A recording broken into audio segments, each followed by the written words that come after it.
토트넘 저희가 이적 시장에 어떤 영입에 초점을 많이 맞췄었고요. 네. 뭐 그럴 수밖에 없는데 좀 야금야금 방출을 좀 잘 했더라고요. 내보낸 선수들 좀 많이 내보낸 것 같기도 하고.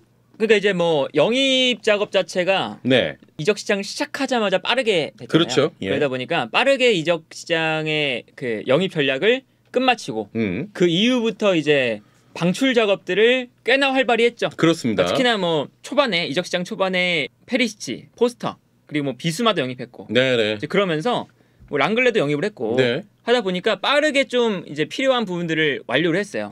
그래서 이제 내보내는 작업들이 진행 중이었는데 여기서 이제 내보내는 작업이 그렇게 수월하게 진행되진 않았죠. 최근까진. 네네네. 근데 이제 결국에는 이제 이적 시장 막판이 되니까 그렇습니다. 어떻게든 이 방출이 되고 있긴 합니다. 그러니까 이제 페논이 말씀처럼 처음에는 이적이 굉장히 좀 폭풍적으로 이뤄지면서 영입은 잘 되고 있는데 방출은 왜 이렇게 좀 부진하냐 이랬었거든요. 네. 근데 이제 시장이 얼마 남지 않은 상황에서는 그래도 내보낸 선수는 좀 잘 내보냈다 이렇게 말씀을 드리고 한 명씩 지금 방출된 선수들 한번 살펴보도록 하겠습니다. 가장 이제 어제 임대를 떠난 예. 선수들을 좀 살펴보면 네. 가장 최신 소식부터 살펴보면 레길론이 팀 스쿼드에서 아예 제외가 됐고 훈련도 따로 받았죠. 네네. 그런데 레길론이 이제 결국에는 팀을 떠나서 아틀레티코 마드리드로 한 시즌 임대를 갑니다. 한 시즌 임대입니다. 네. 예. 그리고 이제 아틀레티코 마드리드는 그 해낭 로지를 노팅엄 포레스트로 임대를 보내고 네네. 그리고 토트넘에서는 레길론을 임대해 와서 이제 왼쪽 풀백 자리를 보강을 하는 거고요.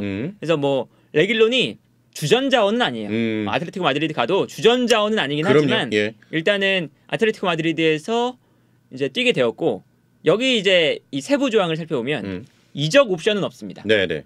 그러니까 뭐 완전 이적을 하는 그런 임대 후 이적 이런 건 없고 네, 그런 건 없고 그냥 아틀레티코 마드리드가 주급을 보조하는 주급을 이제 내는 그런 방식이고요. 왜 없냐면 해낭 로지도 네. 노팅엄 포레스트 갈 때 완전 이적 옵션이 없어요. 그러니까 다음 시즌 또 복귀를 하거든요. 다시 돌아가야 되겠네요. 그래서 이게 겹칠 수가 있잖아요. 네네. 그런 걸 이제 다 고려한 그러한 이제 임대 조항. 역시 뭐 순차적이군요. 여기도 없으니까 그쵸? 여기도 없는. 자 그러면서 이제 뭐 레길론도 자신의 트윗에 고맙고 뭐 토트넘에 뭐 행운을 빈다 이렇게 또 남기기도 했습니다. 자 일단 레길론은 1년 임대로 아틀레티코 마드리드로 가게 됐고요. 그다음에 이제 윙크스. 네. 윙크스도 이제 임대 오피셜이 났죠. 네. 삼프도리아 세리아로 가는 임대 소식이 나왔는데 네네. 윙크스는 그래도 선택 이적 2,500만 유로가 있습니다. 삼프도리아가 네네. 윙크스가 잘한다 싶으면 2,500만 유로를 내면 돼요. 근데 삼프도리아가 그만큼의 금액을 낼 재정적인 여력이 규모가 아니죠. 네. 그렇기 때문에 아마 삼프도리아가 이 윙크스를 2,500만 유로에 영입을 하는 그런 상황은 아마도 윙크스가 세리아에서 리그를 찢어 막 리그를 막 씹어먹고 베스트에 올라가요. 그리고 이 선수를 다른 빅클럽이 막 노려요. 네네. 그러면 차익을 남기기 위해서 영입을 하겠죠. 그렇죠. 근데 그런 상황이 아니라면 웬만해서는 삼프도리아가 이 윙크스를 완전 영입하는 경우는 좀 희박하긴 하다. 그렇습니다. 근데 뭐 팀의 이제 재정적 규모를 봤을 때는 좀 어렵다. 그리고 이제 윙크스의 주급도 지금 대부분을 토트넘에서 보조한다. 네. 라는 기사가 이 삼프도리아 쪽에서 나오고 있어요. 그러니까 삼프도리아가 기본적으로는 이제 재정적으로 충분하지 않고 그리고 토트넘도 이 윙크스를 원래는 프리미어리그 내 팀, 뭐 에버튼이나 네네. 이런 팀들에게 판매를 하거나 아니면 주급 보조를 안 하는 선에서 좀 마무리를 하고 싶었죠. 근데 결국에는 윙크스가 이제 떠나질 못하니까 네네. 이제 결국엔 이적 협상이 다 안 되다 보니까 주급 보조를 하면서까지 이제 내보내게 되는 그런 상황까지 왔습니다. 토트넘 입장에서는 조금 아쉬울 거예요. 뭐 방출을 하는 과정에서 돈 나가니까 또 주급을 보조를 해준다는 것 자체가 좀 아쉽긴 하죠. 네, 그렇습니다. 자 그리고 로셀소 역시 비아레알. 네, 로셀소 같은 경우도 좀 윙크스랑 비슷해요. 네. 로셀소를 판매를 하고 싶었는데 처음엔 뭐 세비야, 비아레알, 뭐 피오렌티나에서 노린다 여러 팀들이 이제 노렸는데 그 노리는 팀마다 토트넘이 원하는 로셀소의 이적료를 맞춰주진 못했어요. 네네. 그러다 보니까 이 토트넘도 이걸 그냥 판매를 하면 좀 손해가 나는 거잖아요. 그래서 결국에는 완전 이적으로 로셀소를 판매를 하진 못했고 그래서 방법을 찾은 게 임대입니다. 임대. 그래서 비아레알로 임대를 가는데 그럼 조항이 있나요? 구매 옵션도 없어요. 없어. 옵션도 없어. 그러니까 왜냐면 비아레알이 이 금액을 못 내니까 원하는 금액을. 그래서 어떤 옵션을 넣냐? 겨울 이적 시장에 로셀소를 원하는 팀이 나타나고 토트넘도 그 원하는 팀에게 판매할 만큼의 이적료를 받는다. 예. 그래서 이적 협상이 잘 되면 겨울에 복귀를 시킬 수 있다. 그런 상황에 한해서 그런 조항이 삽입되어 있고 네네. 대신 이제 여기서 결국에는 선수의 선택. 제가 복귀하고 싶으면 복귀할 수 있는. 복귀해서 다른 팀으로 이적하겠다. 네네. 그런 이제 상황이 되면 복귀를 시킬 수 있다. 라는 조항이 삽입되어 있다고 합니다. 네네. 자 그리고 뭐 여러분도 많이 아시는 은돔벨레 나폴리로 갔죠. 임대를 간 거잖아요. 네. 일단 뭐 은돔벨레도 마찬가지고요. 그 로셀소랑 또 은돔벨레도 마찬가지인 상황이에요. 네. 그러니까 로셀소도 아까 좀 복잡한 조항들이 들어 있잖아요.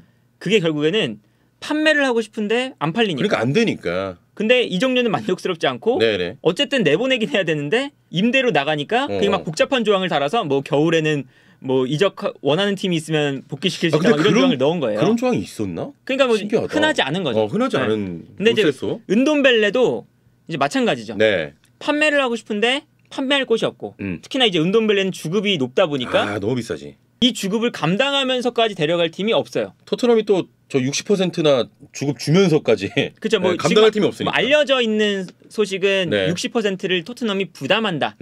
라는 거죠. 그러니까 그만큼 결국 사실 임대를 보내면서 주급을 60%까지 보조한다는 건 진짜 어쩔 수 없이 내보내는 거거든요. 진짜 너무 비싸니까. 네. 그러니까 그만큼 이 은돔벨레가 인기가 없는 매물이었고 네네. 그러니까 실력에 비해 이적료도 높고 그렇습니다. 예. 토트넘도 아깝잖아요.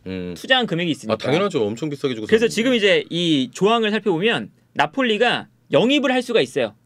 선택 이적으로. 아까 윙크스처럼. 근데 3천만 유로거든요. 네네. 그러니까 이것도 사실은 토트넘이 원하는 금액인데 3천만 유로를 이 금액을 내고 나폴리가 데려갈 가능성이 좀 희박하죠. 그러니까 그 정도로 이 은돔벨레 토트넘이 생각하는 그냥 최소한. 네. 그러니까 은돔벨레에게 투자한 금액의 최소한의 금액이라도 돌려받자. 라고 생각한 게 3천만 유로인데 네. 이것조차도 지금 낼 팀이 없으니까 결국엔 임대를 보내서 임대에 가서 그래도 잘하면 네네. 그러면 이제 금액을 팔 수 있으니까 받고 팔 수 있으니까 네네. 그러한 이제 아마 선택을 하지 않았나 싶습니다. 근데 그렇습니다. 은돔벨레가 지난 경기 세리아에 데뷔를 해서 못했죠. 네. 기본적으로 첫 경기부터 못했기 때문에 아마 나폴리에서도 백업일 거고. 그렇죠. 그 나폴리 쪽에서 나오는 소식도 은돔벨레는 영입을 하려고 데려온 선수가 아니다. 이제 뭐 파비안 루이스가 어제 오피셜이 났어요. 결국엔 파비안 루이스가 팀을 떠났으니까 로보트카를 주전으로 올리고 요 은돔벨레를 백업으로 쓰는. 그러니까 대체자가 없으니까 한 시즌 땜빵이다. 뭐 이런 이제 내용이 나오고 있거든요. 토트넘의 이제 계산이 이제 은돔벨레가 잘했으면은 조금 계산기라도 두드려 볼 수 있는데 그렇기 때문에 첫 경기만에. 그래서 은돔벨레도 사실은 내보내긴 했는데 이것도 사실 만족스럽진 않아요. 그렇습니다. 아무튼 그렇고 돈의 60%를 임대를 주는데.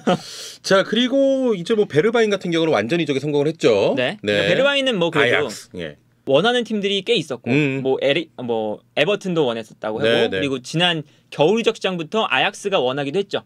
그리고 베르바인은 계속 이제 백업으로 나올 때마다 자신의 능력을 증명을 했어요. 뭐 저번에 극장골도 터뜨리고 국대에서도 잘하고. 국대에서 잘하고. 그러니까 뭐 은돔벨레나 로셀소처럼 팀에 남아 있으면서 좋은 모습을 증명하지 못한 선수가 아니라 베르바인은 적은 출장 시간이지만 자신의 능력을 보여주니까 뭐 아무래도 손키한테 가리면서 출전 시간이 적었던 거죠. 그러니까 이제 아약스로 판매하기가 쉬웠죠. 심지어 이 선수는 매우 만족스럽게 판 게 베르바인을 영입했을 때 아인토벤에서 영입했을 때의 금액과 판매 금액이 거의 엇비슷합니다. 그러니까 결국엔 베르바인을 그 영입했다가 방출하는 과정에서 발생한 그 손해가 없어요. 그러니까 연봉만 이제 몇 시즌 쓰는 금액으로 나간 거죠. 그러니까 베르바인의 판매는 매우 좋았고 그리고 그래서 베르바인이 가장 빨리 팔렸죠. 그렇습니다. 본인도 뭐 옛날부터 시즌 때부터 그렇죠. 그 뭐 먼지 낀 자동차 올리면서 뭐 차도 띄어야 뭐 저 했었잖아요. 뭐 아무튼 베르바인은 그래서 베르바인 잘 팔았다고 볼 수 있고. 그리고 우도지는 사실 뭐 임대를 보냈다기보다 영입을 원래 그렇게 한 거예요. 그러니까 우도지가 워낙에 그 유망주고 그리고 인기가 있는 매물이다 보니까 우디네스의 그 마음의 문을 열려면 우리가 영입을 하는데 한 시즌 다시 임대 보낼게. 그러니까 이번 시즌 너네가 쓰면서 천천히 대체자를 찾아봐. 이렇게 하면서 이제 우디네스에게 제안을 한 거죠. 원래부터가. 그러면서 이제 우도지는 영입을 했다가 다시 임대를 보내는. 이런 거고요. 최근에 이제 뭐 그 첼시가 그바르디올을 그렇게 영입하려고 해요. 심지어 그바르디올 영입 금액이 9천만 유로인가? 엄청 높은데 그런 높은 금액을 제시하면서 한 시즌 임대 보내줄게. 지금 뭐 그런 얘기가 나오고 있거든요. 그런 것처럼 우도지는 이제 그런 방식으로 영입을 한 선수다. 네, 그렇습니다. 자, 그리고 브라이언 힐도 살펴볼까요? 그러니까 이제부터는 내보낼 명단에 있었는데 못 내보낸 선수들. 네네. 아직까지 네. 살펴보면 브라이언 힐, 발렌시아가 원했죠. 근데 결국에는 발렌시아가 또 토트넘이 원하는 금액과 잘 안 맞으면서 지금 임대, 네. 혹은 이제 완전 이적 조항이 사유된 또 임대, 뭐 그런 것들이 아직 협상이 지연이 되고 있어요. 그런데 토트넘이 지금 입장이 어떠냐면 브라이언 힐을 내보내면 그래도 브라이언 힐을 대신할 수 있는 그 자리를 대신할 수 있는 백업 자원 정도는 우리가 영입하고 내보내자. 그래서 지금 제임스 영입설이 나오는 이유. 네네. 그 이유가 토트넘 쪽에서 양해를 좀 구한 거네. 그렇죠. 네. 그 이유가 바로 여기 있는 거거든. 제임스 이적설이 나오는 이유가. 네네. 그러니까 결국에는 백업 자원을 구해놓고 브라이언 힐을 팔겠다 이건데 브라이언 힐이 최근에 어떤 소식이 있냐면 토트넘에게 이적 요청을 다시 했다. 나 좀 빨리 내보내달라. 그러니까 이 선수도 급한 거죠. 자기도 잠재력이 충분한 선수인데 뛰어야 되는데 지금 이대로 그냥 혹시나 하루 남았거든요. 이제 하루 남았는데 못 나가면 이거 이 팀에서 또 한 시즌 날리는 거잖아요. 그렇죠. 본인 입장에서. 뛰어야 되는데. 그래서 임대를 계속 요청을 하고 있고 마침 이제 발렌시아가 파리 생제르맹이 아까 나폴리의 파비안 루이스를 영입했다 했잖아요. 동시에 발렌시아의 솔레르도 영입했어요.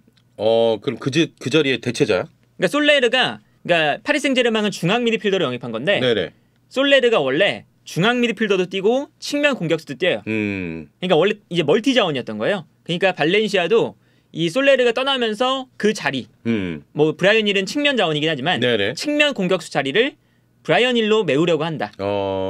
이런 얘기가 나오고 있거든요. 그러니까 지금 이제 하루 남은 상황에서 빨리 해야 되는 거 아니에요? 이 임대는 아마 이루어질 가능성이 꽤 있습니다. 그렇습니다. 그러니까 발렌시아도 이제 또 급해졌고 하면서 또 토트넘도 대체자를 구해야 되긴 하는데 못 구한 상황이긴 하지만 브라이언 힐이 나가고 싶다고 하고. 그럼요. 그래서 요 딜은 아마 이루어질 가능성이 꽤나 높은 딜이다. 진짜 뭐 시간이 없기 때문에 이루어질 가능성이 있고요.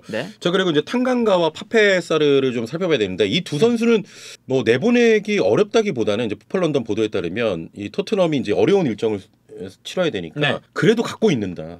그렇죠. 네, 그런 쪽에 좀 무게가 실리는 두 선수인 것 같습니다. 이게 뭐 탕강가 같은 경우는 뭐 기본적으로 판매를 하려고 했는데 임대를 하려고 했는데 밀란과 좀 연결이 됐었죠. 밀란. 근데 밀란이 사실 토모리라는 아주 좋은 선례도 있고 그래서 탕강가를 영입을 하려고 하다가 또 이게 또 잘 안 됐어요. 그래서 이제 지금 뭐 골드 기자도 얘기를 하는 이야기가 탕강가가 밀란으로 거의 갈 뻔은 했었다. 그런데 지금 토트넘이 그 잔류 가능성이 결국에는 높아졌고 토트넘이 탕강가를 이제는 남기려고 한다. 그래서 이제 탕강가는 이적 시장 초반에는 떠나보낼 선수로 분류가 됐었는데 결국에 뭐 이적도 협상이 잘 안 되고 하다 보니까 결국엔 남기는 쪽으로 좀 된 것 같습니다. 그렇습니다. 역시 뭐 파페사르도 좀 비슷한 맥락이죠. 파페사르는 조금 달라요. 파페사르는 지난주만 해도 나갔을 거예요. 그냥. 근데 어떤 변수가 있냐? 부상. 벤탄쿠르가 부상을 당했죠. 네진탕 이 소견이 나오면서 벤탄쿠르에 부상이 생기고 또 스킵도 사실은 부상이 잦고 그렇죠. 하다 보니까 그런 이제 미드필더 라인의 부상을 보고 파페사르는 그래도 이 백업 역할은 해줄 수 있는 선수니까 남기자 이런 이제 흐름으로 흘러가면서 파페사르는 남기는 것으로 결정이 됐다. 지금 뭐 리그랑 챔스 뭐 컵대회도 다 같이 병행을 해야 되기 때문에 이 선수는 좀 남기는 것으로 지금 토트넘 입장이 좀 정리가 된 것 같습니다. 그리고 당장 이제 다음 경기부터 이제 시작되잖아요. 3일 간격으로 경기가 되는데 이렇게 놓고 보면 스킵도 아직 그 뭐 복귀를 했지만 바로 경기를 나올 수는 없죠. 그렇죠. 벤탄쿠르는 지금 부상을 당했죠.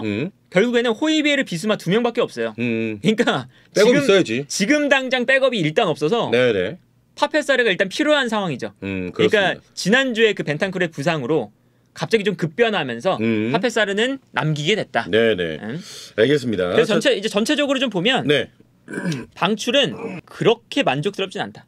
그래요? 그러니까 마지막까지 이제 내보내는 것까지는 다 됐어요. 근데 결국에 대대로 내보낸 건 베르바인 한 선수밖에 없거든요. 그렇지. 이제 이적 뭐 조항들에서 임대 갔다 다시 올 수도 있고 뭐 잘해야지 팔 수 있는 막 이런 것들이 있으니까. 그렇죠. 그러니까 결국에는 그러네요. 브라이언 힐 같은 경우는 이제 임대를 보내도 이 선수는 원래 장기적으로 보는 유망주 자원이니까 굳이 이제 이적료를 받고 안 팔아도 돼요. 근데 결국에는 레길론, 윙크스, 로셀스, 운돈벨레 베르바인 빼고는 거의 뭐 이 4명의 선수는 이적료를 받고 팔아야 되거든요. 이 선수의 뭐 잠재력이 뛰어나서 뭐 한 3년 기다려 주겠다. 유망주가 아니잖아요. 네네. 그러니까 즉시 전력감으로 사용할 수 있는 팀으로 팔고 이적료를 받아야 되는 선수들이거든요. 근데 결국에는 이 레길론, 윙크스, 로셀스, 운돈벨레를 이적료를 못 받고 지금 임대만 보냈어요. 네. 그리고 임대를 보낸 상황에서 윙크스 그리고 운돈벨레 이런 선수들은 심지어 주급을 보조하면서까지 보냈습니다. 그렇습니다. 그러니까 지금 뭐 저희도 드디어 보냈다 토트넘 방출 작업 마무리 단계라고 이제 그 네이밍 해가지고 지금 전해드리고 있는데 그 안에 이면을 보면 토트넘이 좋은 방출은 아니다 지금 상황이. 그렇게까지 지금 아주 뛰어난 그 영입 시장은 아니었다. 방출, 네, 방출에 관련해서는 그러니까 영입은 굉장히 잘 됐잖아요. 네네. 그런데 방출에 관해서는 크게 좋은 모습까지는 아니었다. 그렇습니다. 좀 아쉬웠다. 네, 뭐 보조도 해주고 막 이런 상황이기 네. 때문에. 베르바인까지 잘 보냈는데. 네네. 그러니까 베르바인 같은 그런 게 필요한 거죠. 네. 그리고 여기에 대해서 이제 로든도 임대를 떠났죠. 결국에는 여기 로든도 추가가 돼야 되는 거죠. 그렇죠. 로든도 사실은 이적료를 좀 받고 팔고 싶어 했었으니까 네네. 로든도 임대를 결국 떠났는데 결국 임대를 떠나보낸 건 잘해서 이적료를 좀 어느 정도 회수를 했으면 좋겠다. 그럼요. 라는 거거든요. 근데 로든이 지난 주말 경기에서 대형 실수를 한 번 했습니다. 골키퍼한테 패스가 좀 어정쩡하게 가면서 골키퍼가 수비수의 그 상대 공격수에게 볼을 빼앗기면서 실점을 했어요. 아, 이적 안 되겠네. 그래서 이제 조금 이제 삐그덕거리기 시작했습니다. 첫 경기부터, 그 시즌 초반부터. 그래서 지금 로든도 이제 임대를 보낸 것도 사실은 그렇게 썩 좋은 건 아니죠. 네, 그렇습니다. 네, 여기까지 토트넘의 방출 상황 살펴봤습니다.